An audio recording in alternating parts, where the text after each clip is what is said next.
All right, everybody. I'm getting close. I can feel it. Got the belts on, tightened. I'm going to put new plugs and wires on it. The nice thing about the Buicks is to do any of this, the distributor doesn't have to come out. So I was sharp enough to mark number one. So I should just be able to put the plug wires on, put the plugs in, and everything should still be in time. But I do have the timing light just in case I need it. I'm going to get the carburetor on here after I get all the plug wires on. Just try to figure out where every vacuum hose and all those little details go. And yeah, slowly hacking away at it. Alright, I'm checking the gap on these plugs. Just in case anybody doesn't know, a lot of your older GM stuff gaps at 40 thousandths of an inch. If you don't have a 40 thousandths feeler gauge, just combine the 5 thousandths and the 35 thousandths. That'll get you where you need to be.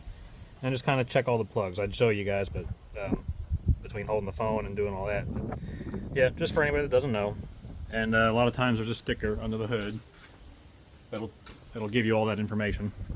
All right, everybody, spark plug wires are on. Plugs are in and tightened. Firing order is 184-36572. And yeah, what else? Got to put the carb on, vacuum lines, heater core hoses. It's getting close. Got more parts on, belts are tight, got coolant hoses on, got the carburetor on, hooked up the linkage. I spun the engine over by hand twice, just putting a socket on the alternator and pushing down on the belt to give it tension.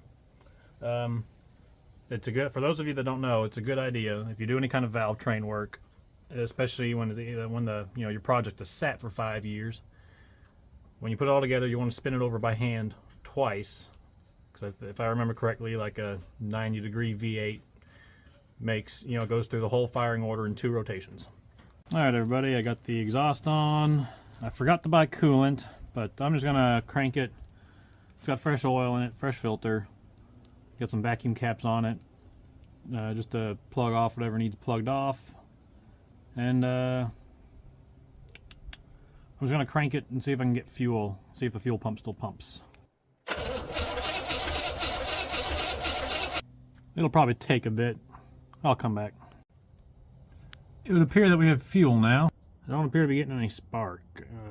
And I checked it coming right out of the coil.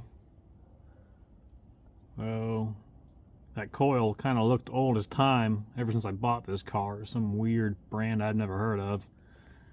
So it's probably just due for a coil. That's all for now. I need to pick my stuff up so I can take it to work tomorrow. Thanks for watching.